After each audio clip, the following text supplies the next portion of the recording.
You won't believe it, but when I won first prize in the statewide math competition, my parents said just 2 words, "Good job." But when my younger brother, Noah, got an honorable mention in a local soccer tournament, they threw a BBQ party and invited nearly the whole neighborhood.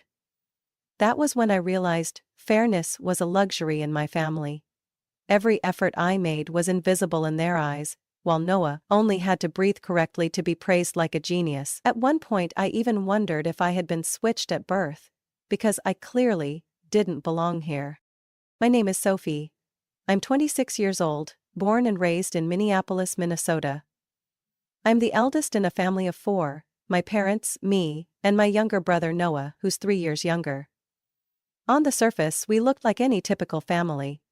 A 2-story wooden house with white fences and a small backyard garden full of lavender my mom planted, but behind that door was a world where I learned to survive in silence, because no matter how hard I tried, I was just a faint shadow next to the spotlight they always reserved for Noah.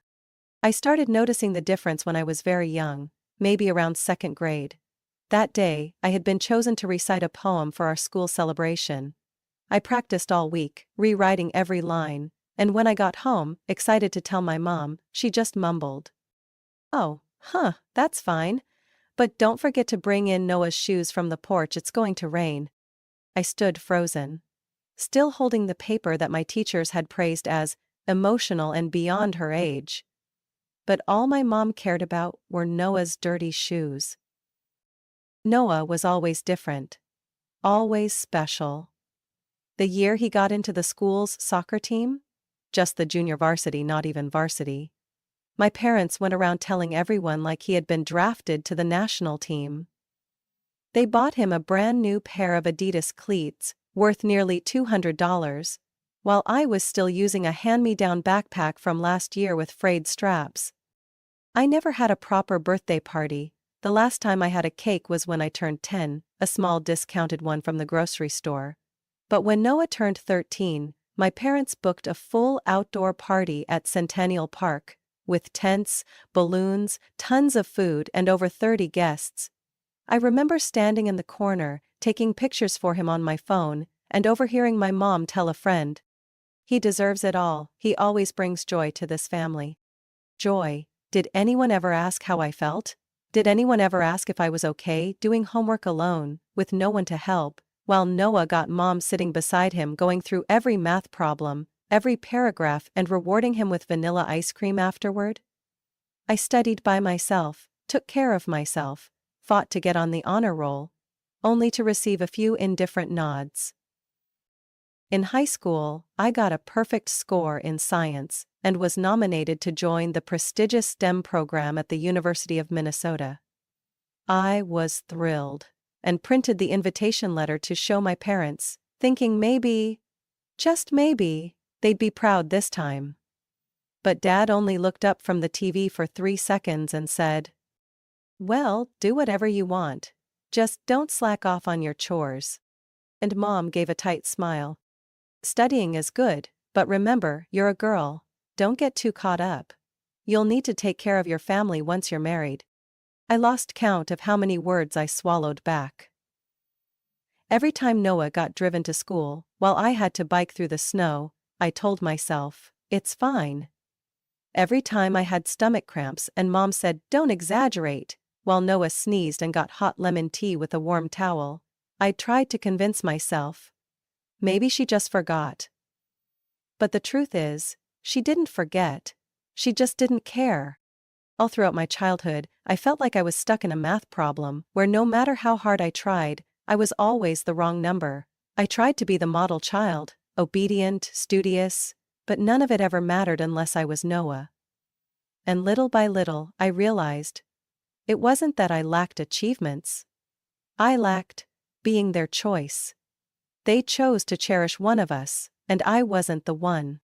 I still remember that afternoon so clearly. A gloomy May afternoon, gray skies overhead, but my heart was bright with hope. I had just graduated, summa cum laude in economics from the University of Wisconsin-Madison. 4 years of school, 3 part-time jobs, 2 breakdowns when I almost lost my scholarship, And one single phone call from my mom the entire time, all of it led to that moment. I had imagined different scenarios. At the very least, a hug, a "Sophie, we're proud of you." I didn't need fireworks or gifts, just acknowledgement. But my parents showed up nearly an hour late, not because of traffic, but because they had stopped to buy a discounted bouquet of tulips at the supermarket near campus. The flowers were wilted. And that was all they brought for my graduation. "I thought yellow looked nice on you. Look, it even has a bow." My mom beamed, holding the bouquet like it was a treasure. I didn't know whether to laugh or cry. I looked down at my worn-out shoes, the dress I had borrowed from my roommate, and whispered, "Thanks, Mom." After the ceremony, I asked softly, "Should we go eat something to celebrate? I know a nice Italian place nearby." Dad looked up from his phone and asked, "Who's paying?" I stayed quiet. They didn't ask what I wanted. They didn't discuss it. They just got in the car and let me drive them to the restaurant, where I paid a $120 bill, with the money I'd saved up for months working at the campus library. No thank you. No congratulations. Just a comment about how I should learn to eat more frugally. I gave a strained smile as I cut into my lasagna, my stomach twisting with bitterness I swallowed, along with every spoonful of soup. That day, I made myself a promise. I would never expect anything from them again. But that promise fell apart 2 years later. When Noah graduated, I was working as a financial analyst at a private firm in St. Paul. It was a Thursday morning and I had just finished making coffee when I got a text from my mom. "Noah's graduation party tonight, 6 p.m. at Stone Creek Restaurant. Don't be late, bring a gift." No invitation, no phone call. No one asked if I was free, just a command. I stared at the message, my mind freezing. I remembered that lonely dinner 2 years ago. I remembered every indifferent glance, the cold clinking of silverware on plates, and how no one ever said the words, "We're proud." And now, once again, I was being summoned like some background extra at the Golden Boys celebration. I didn't reply to the text, but that evening, I still showed up, because part of me was still a sister. I had ordered an iPad Pro, priced over $1,300, and asked the store to gift wrap it and deliver it straight to the restaurant. When I walked into Stone Creek, a place I had never set foot in despite working just a few blocks away, I was stunned. Crystal chandeliers, long tables draped in crisp white linen, over 60 guests laughing and chatting, and a 3-tier cake covered in navy blue frosting. Noah's favorite color. I stood there like an uninvited guest, while Noah's friends and extended family I didn't even recognize were warmly welcomed. I asked a server, "Is there any seat available?" He checked the list, then shook his head. "Sorry, everything has been reserved." I looked around. There were still chairs. One next to Noah even, still empty. I walked toward it, but my mom stepped in front of me. "That seat's for Jason, Noah's best friend, he's just running a little late." I gave a tight smile. So his late-arriving best friend gets a seat, but My mom shrugged and cut me off. "Did you at least bring a gift? If not, it's better you don't embarrass the family." I swallowed the lump in my throat. Just then my phone buzzed. It was the delivery driver. "I'm outside the restaurant with the iPad order for Noah, should I bring it in?" I took a deep breath and said loud enough for everyone to hear, "Yes, bring it in." The room went quiet. All eyes turned toward the delivery man walking in, holding a neatly wrapped gift box. I smiled and stepped forward. "Noah, this is your graduation gift. An iPad Pro." Gasps echoed through the room. Noah's jaw dropped, his eyes lit up. My mom whispered to a distant cousin, "See, I knew she wouldn't come empty-handed." I heard every word. It sounded more like a smug pat on the back than pride. I smiled but not out of joy. I looked at Noah, then at the delivery man. "I'm sorry. I've changed my mind, I'd like to cancel the order." The entire room froze. My mom froze. Noah looked like someone had just thrown ice water in his face. The delivery guy looked slightly confused, but remained professional, and nodded. Okay, there's a 5% cancellation fee, the rest will be refunded within 5 business days. I nodded calmly. It's fine. And then I turned around, leaving behind a room plunged in stunned silence. I didn't need a seat at that table, and I certainly didn't need to buy my place in a family that never had one for me. I thought I had grown used to being overlooked. But that moment, standing in a fancy restaurant, treated like a stranger, shattered every shell of strength I had built. No seat, no place, not even a question if I had eaten. The only thing they asked was, "Where's the gift?" I stood there, still holding my phone. When the delivery guy walked in with the large, silver-wrapped box, the room went dead silent, like someone had flipped a switch. Every eye was on me, on the expensive gift. The $1,300 iPad Pro I once thought would be a beautiful memory for my brother, despite all the injustice of the past. I spoke clearly so the entire room could hear. "Noah, this is your graduation gift." Noah looked up, eyes sparkling in disbelief. "Really? You bought this for me?" My mom beamed, gently squeezing a nearby relative's shoulder. "See, I told you, no matter how mad she gets, she knows her place. She just likes to act cold." I looked at her, then at my dad, who nodded slowly like he'd just been reassured his daughter had finally done the right thing. Then I turned to the delivery man. "I'd like to cancel the order." The man blinked. "Sorry? Cancel the order?" I nodded, my voice steadier than I expected. "That's right, cancel the gift, I don't want to give it anymore." No one said a word, only the faint sound of silverware clinking came from the far end of the table. The delivery man took out his phone, called the store and confirmed the cancellation. After a few minutes he came back.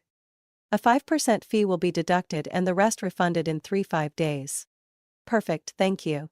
He nodded politely and left the restaurant. I stood there, facing a storm of shocked, angry, and uncomfortable stares rising around me.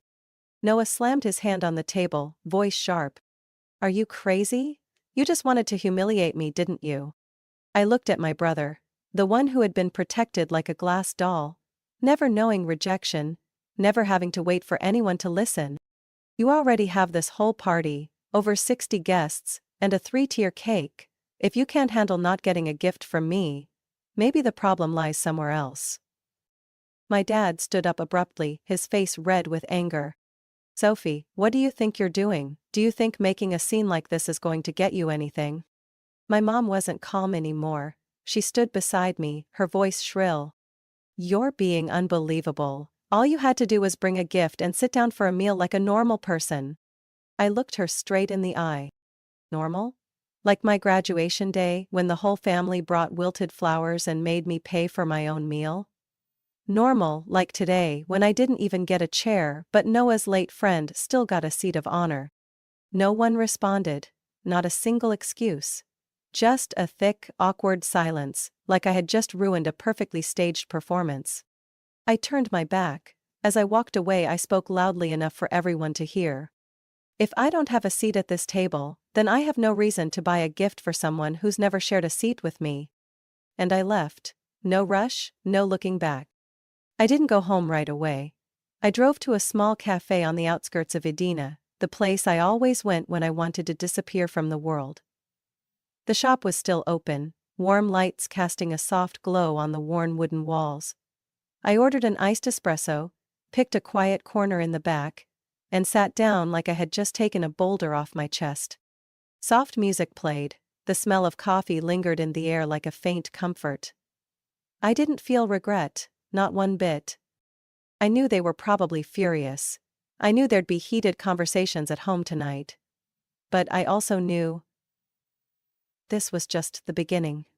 Because I had just broken the role they assigned me since I was a child. The quiet daughter. Always polite, always responsible, but never allowed to share anything. For the first time, I didn't do what they expected. And that feeling? It was freeing. I got back to my apartment around 11 p.m., after 3 hours at the cafe, just trying to calm down. I'd thought they'd at least wait until the next day to react, but no. When I opened the door, the living room lights were still on. My mom sat on the sofa, arms crossed, her eyes sharp like knives. My dad leaned against the fireplace, his face heavy like I had just killed someone. I hadn't even taken off my shoes when my mom spoke. "So you finally decided to come home?" I quietly put my bag down, took off my coat and said softly, "I thought you'd be asleep." My dad let out a snort, a laugh laced with contempt. "After the circus you pulled tonight, embarrassing the whole family in front of relatives and friends, then walking in here like nothing happened?" I sat on the edge of the couch, trying to keep my voice calm. "If you call that a circus, then maybe it's time we stop pretending. I'm done playing along." My mom cut in, not even trying to be subtle. "The party tonight cost $4,600. We think the least you can do is pay half." I was stunned. "What? $2,300, my mom repeated. "Consider it compensation for the iPad you canceled." I laughed, not from amusement but from disbelief. So, I was insulted the moment I walked in, given no seat, subtly told to leave the table, treated like an outsider, and now I'm supposed to pay for a dinner I didn't even get to eat?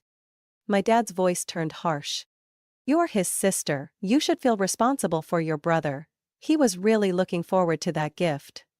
You ruined his night." I clenched my hands, my knuckles turning white. Do you even know how I felt on my graduation day? No party. No congratulations. No hug. And I had to pay $120 for dinner for the whole family while I was surviving on instant noodles to save money for rent? My mom frowned, her tone ice cold.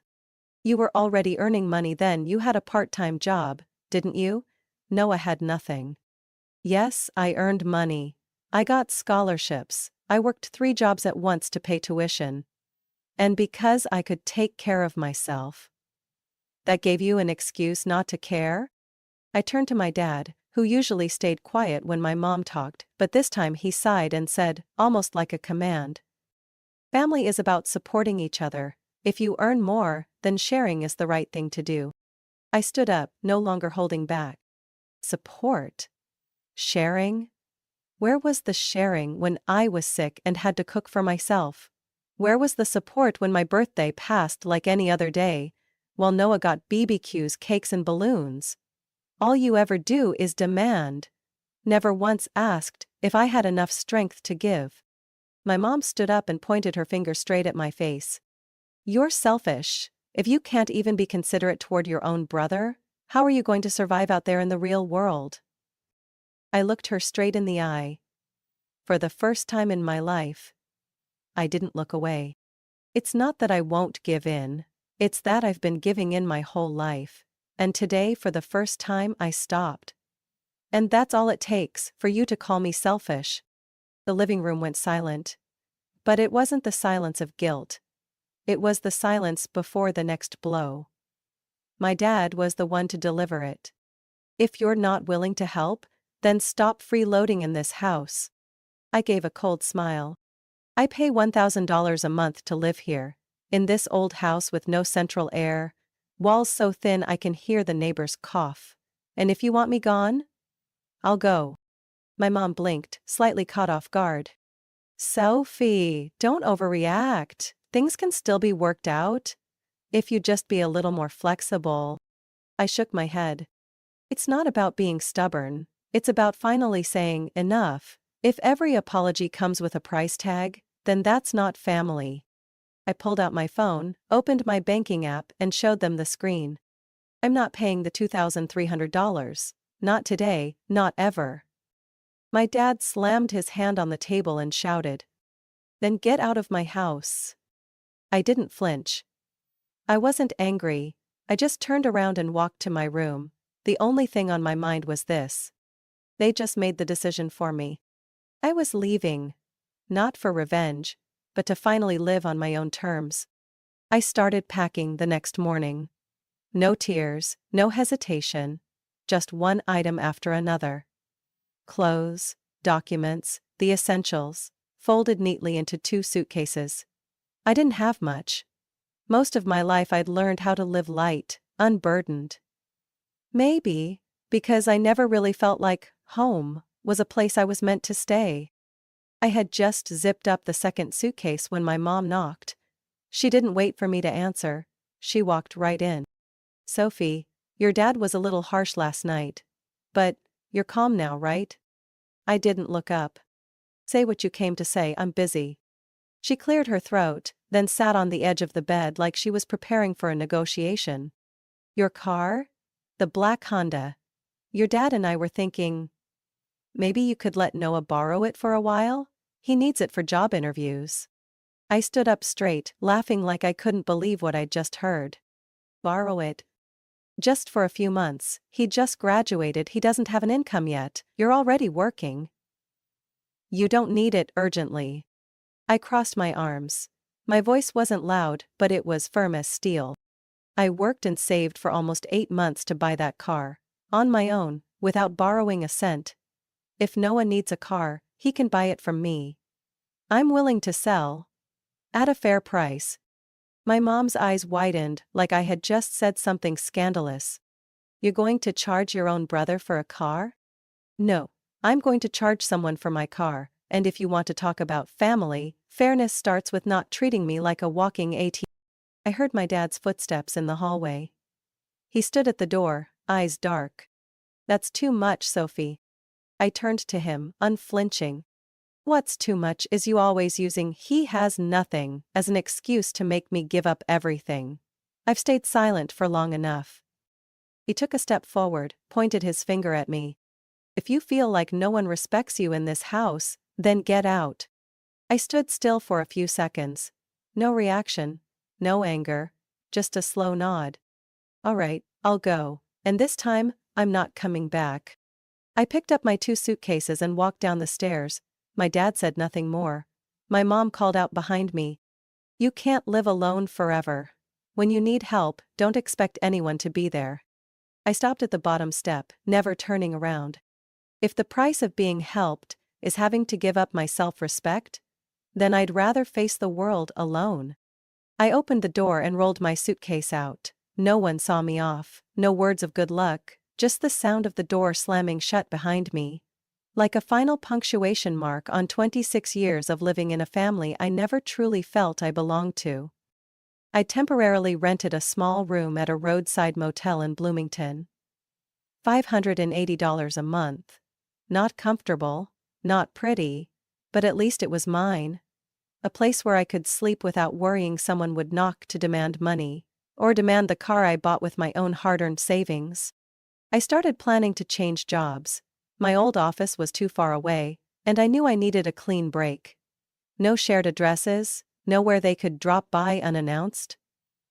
Just a few days after I left, Noah called. I let the phone ring 5 times before picking up.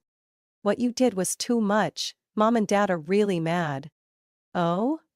I leaned back against the wall, my voice light as a breeze.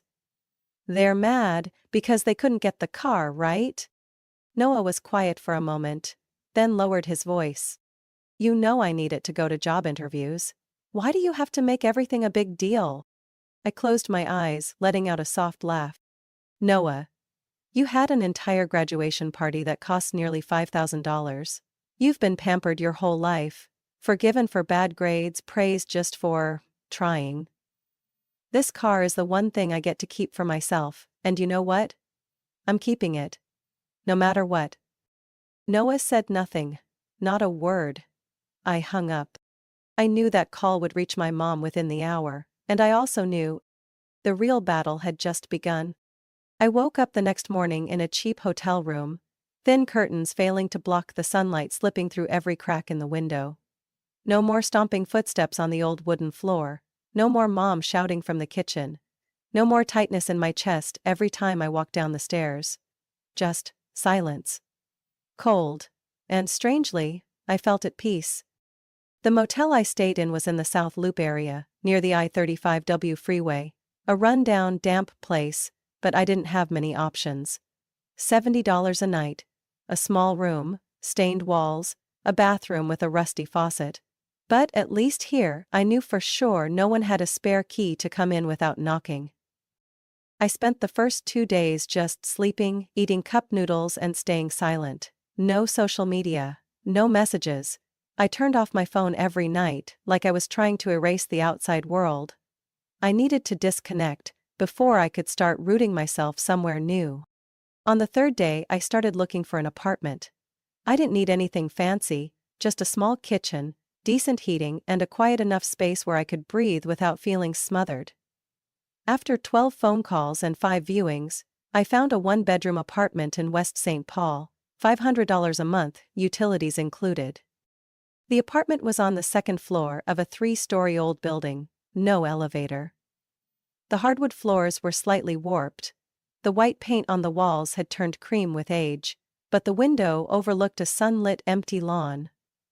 I stood in the middle of the empty room, afternoon light streaming through the glass, casting long shadows on the floor, and, for the first time in my life, I whispered to myself, "This is my home." I moved in the very next day. No furniture, no decorations, just 2 suitcases, an air mattress I rushed to buy at Target, and a plastic folding table. I didn't need more. Every item I brought in had one purpose only. I chose it for me. Not to please anyone, not because someone told me to. It took me almost a week to clean, retape peeling wall edges, replace the curtains, and buy a small bookshelf. I planted a pot of lavender on the windowsill. The scent reminded me of the old backyard, but no longer tied to bitter memories. I started learning how to live alone, from scratch. Setting my own alarm clock. Making breakfast by myself, fried eggs and toast. Choosing whether or not I wanted to talk to anyone that day. I rescheduled my remote work with the company, paused side projects, and only took on tasks enough to cover my living expenses. No more pushing myself to earn as much as possible, no more calculating the part to send back home. Now, every dollar I earned was mine. I was no longer someone else's money machine. At night, I read books. The ones I used to hesitate to buy, fearing they'd be called a waste of money. I watched movies on my laptop, wrapped in a blanket on the living room floor, laughing out loud without anyone scolding me for being too noisy for a girl. I wrote in my journal, wrote letters to my 10-year-old self, to tell that little girl, "We made it out." And I began learning to forgive. Not because they deserved it, but because I didn't want to carry that anger into this new space. Every time I went grocery shopping alone, I no longer heard, "Why didn't you get some for Noah too?" Every time I turned off my phone at 10 p.m., I wasn't woken up by mom shouting, "Sophie, remember to take your brother to school tomorrow." I had broken the endless cycle. An exhausting loop of unrecognized sacrifices. 6 weeks after I left home, I received an email from Noah. No greeting, no apology, just one single line. "How are you doing? I need to borrow some money." I didn't reply. I wasn't angry, I just clicked archive and shut my laptop. I looked out the window. The lavender pot was in full bloom, glowing purple in the golden light of late afternoon. No one standing behind me. No voice pushing me to live by their expectations. I took a deep breath. For the first time in 26 years, freedom wasn't just a concept. It smelled like sunshine, tasted like morning coffee, and sounded like soft jazz, echoing through my little apartment. I wasn't surprised when they came back. I was just surprised it took them 3 months to reach out. It was a Saturday afternoon. I was at my usual cafe near the apartment, the one with a warm corner seat by the window, dark roast coffee and soft music. When my phone rang. My mom's name lit up the screen, and my chest tightened for a second. Then I answered. Like a test. To see if I'd gotten strong enough. Her voice was sweet, too sweet to be real. "Sophie, I miss you, it's been a while. Are you doing okay?" I didn't respond right away. Every word she spoke was sugar-coated, but the bitter medicine beneath was all too familiar. "What do you want?" I asked plainly. She hesitated a bit, then said lightly, as if talking about buying a carton of milk. "Your dad Noah and we'd like to see you. There's something we need to talk about. You know, family stuff." I nodded, not because I softened, but because I wanted to hear them say what I already knew. They needed money again. We met Monday evening at a small Italian restaurant in downtown St. Paul. I arrived on time. My mom wore a new sweater, hair neatly curled. My dad had already ordered a drink, acting like a busy man doing someone a favor. And Noah, still the eternal boy in their eyes, but this time in a dress shirt and tie, trying hard to look grown up. I sat down. No greetings. No smile. Good. My dad glanced at my mom, then looked at me, his voice gravelly but forced calm. Noah has a great business idea. He wants to open a modern cafe, open space, live music, handcrafted pastries. We were thinking, if you could loan him $50,000, then… Loan? I cut him off. Or just give it to him. No one answered. I turned to Noah. Do you have any experience in business, management, finance? Noah gave a sheepish grin. I'm passionate. I've got a detailed plan. If you help me with the capital, I can start right away. I leaned on the table, looking each of them in the eye. All right, you want to borrow $50,000? I'll lend it, no interest. But under one condition. All three of them leaned in slightly, eyes lighting up. But I wasn't done. Mom and Dad will sign a formal loan agreement and put up the house as collateral. If Noah doesn't pay it back within 12 months, the house becomes mine.